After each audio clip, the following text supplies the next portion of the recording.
Kendrick Lamar is going to be the performer at the Super Bowl. Super Bowl 59 is going to be Kendrick Lamar for the performance. And when they mentioned this, or when I saw that this happened, immediately it just made me reminisce through all the steps that happened. And me being a real hip-hop head, that's like hip-hop culture has had a huge influence on me in my life. And one of the things in hip-hop culture that's looked at towards the top is when people battle each other. That's like a really, really big deal. And you never get artists as like mainstream or as commercially successful as Kendrick Lamar and Drake to battle each other. So, something like this was like a really seminal moment in the history of hip-hop. So they had me thinking back, right? You started with, you got to think about how we got here. You start with, they do first person shooter, and he comes out with Like That. Then Drake responds with Push-Ups. Then it was Tailor Made. So first off, before this whole battle really kicked off, I know everybody overwhelmingly, I'm over here talking about betting favorites and things like that. Unfortunately, I don't think I had a market to look at to see, but everybody in consensus felt like Drake wasn't going to have a chance against Kendrick, right? Kendrick is known as the lyricist, the more like hip-hop culture representation. But people were sleeping on Drake. I thought Drake was going to put up a good fight against Kendrick. And I actually think that you got to give him credit for actually engaging here. So after Like That, he drops Push-Ups. I thought Push-Ups was cool. Obviously, Like That song is fire. Then here he does the Tailor Made, which a lot of people hated. I actually thought that was good. I thought it was creative as far as like a way of like, yo, you not trying to do nothing. You've been talking about you want this smoke, but you don't want it. And he did it in a creative way. And even though a lot of people hated it. Then Kendrick dropped Euphoria. I think I ran it back. I was working out, and my boy sent me the link. I think I ran back Euphoria like 7 times in a row because the thing is so long. That was like my workout song for that day. I just kept rewinding and trying to catch everything that was going on.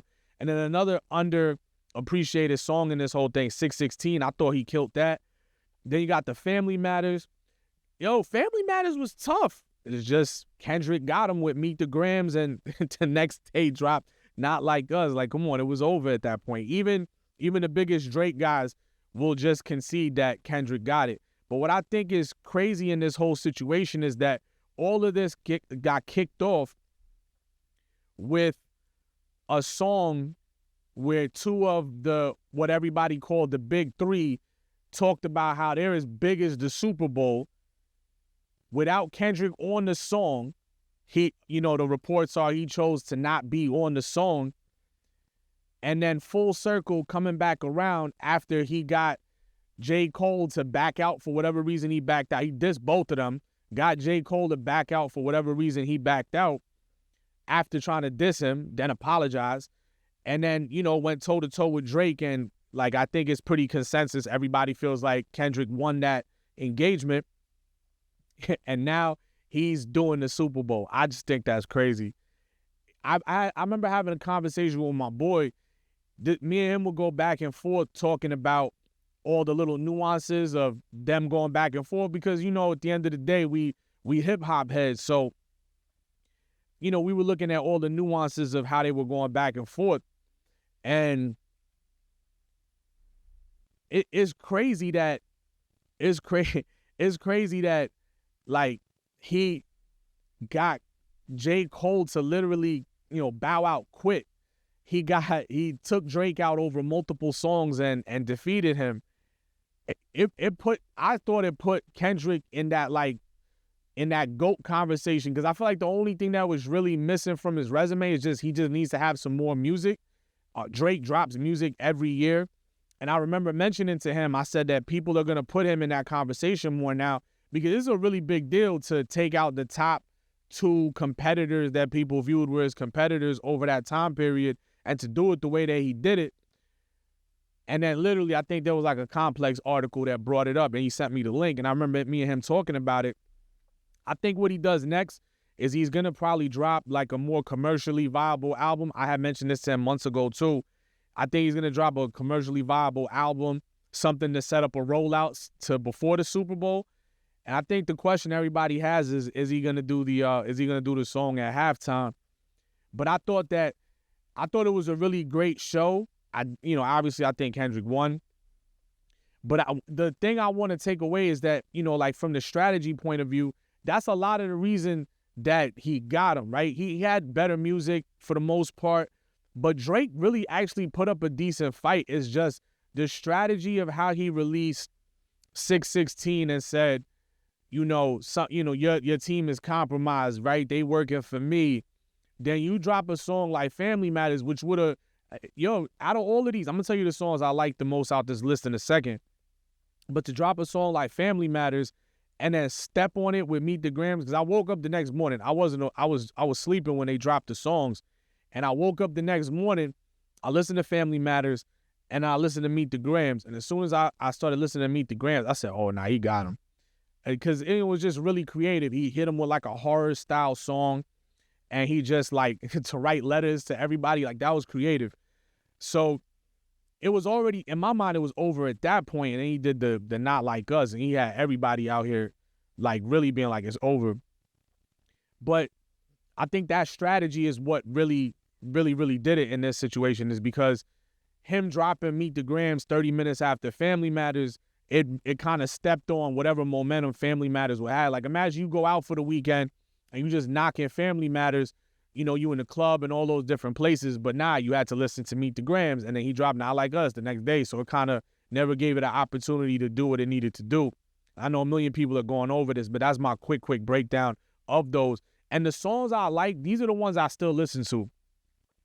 So I still listen to Euphoria. I still listen to Family Matters. And I like 616. Those are probably the three I listen to. And then Like That, obviously, but I'm not counting that. Those are the ones I listen to the most. Not Like Us is cool. You know what I mean? It's a bop and everything. I just like Euphoria because I like rap. I'm a rap head. And he's just rapping for 7 minutes or whatever he's doing. I just enjoy listening to that. And I think Family Matters is underrated. I think that song goes hard too. Those are the ones in my workout playlist, at least. So that's how I think the strategy kind of broke out. And then I would say that going forward, let's look at how it kind of shapes out their legacies going forward, right? This is like a massive engagement between two like generational artists. I think it did more for Kendrick than it did hurt Drake. And I'll explain why. I just mentioned, I think that what Kendrick was able to accomplish in this whole battle is such a legendary thing. Like, remember, when you talk about it, the narrative from it is he took out the biggest artist of the last 10, 15 years, who a lot of people was like, oh, that's the GOAT, or, he's my GOAT, or whatever it is.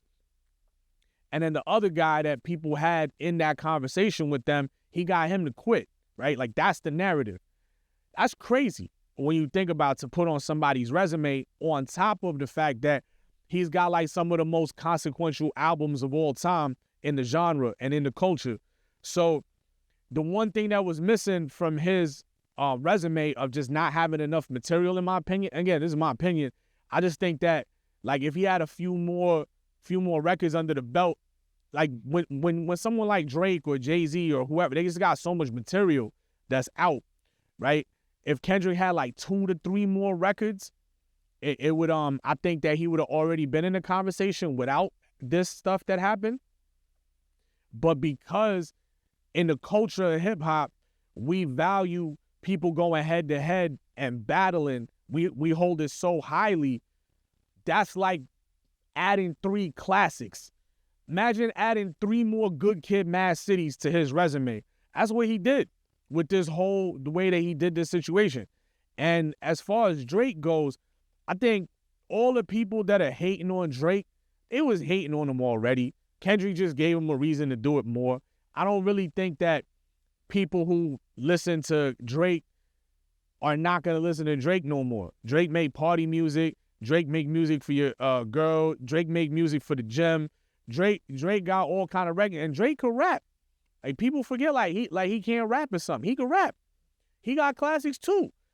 And I don't think that this takes away from him being a legend. He's a legend. It's just right now, he's just dealing with the aftermath of taking this type of loss. It's like in the NBA, when LeBron loses in the finals, he got to deal with the smoke of losing in the finals for however long he got to deal with it so he can get back into a situation where he can get a chip, right? If you got two fighters that fight each other, you take the L, everybody's going to be talking about the other person is the better fighter. You know, it's just something you got to deal with. If you look at the totality of the career, people are forgetting that in hip-hop music or music in general, people go on these long runs. Very, very, very rarely does it last like past a year or two. I remember some of the craziest runs, right? That 50 Cent run was crazy. This guy was literally like on top of the charts for like 3-4 years, giving songs away, right? The Lil Wayne run was crazy. Jay-Z was just consistent for a very, very, very long time. DMX run was crazy back in the day. He dropped 2 #1 albums in the same year. It was like in every movie. Drake was out for like 15 years. This guy just on Billboard for 15 years, and people just didn't seem to get fatigued from listening to his music. And I don't think people are giving him the credit that they should for that, because they were already hating for whatever reason they wanted to hate on, just like people want to hate on Kendrick for whatever reason they want to hate on Kendrick. But I think that for him, he's probably, all he got to do is put out a banger album, and I think that, you know, it'll shift the view of him, but it's going to be hard for him to be looked at the way that he was looked at as like untouchable because this happened. But I still think that his legacy is intact, and, you know, he lost to Push. Push got him. He didn't engage with Push. Everybody forgot about it, right? It's you know, so that's how I feel about that situation. And that's going to wrap up everything for this episode. So remember, anything that you do out there, make sure when you do it, life is short, man. Give it everything you have. And I'm going to see you guys next week. So until next time, I'm out of here.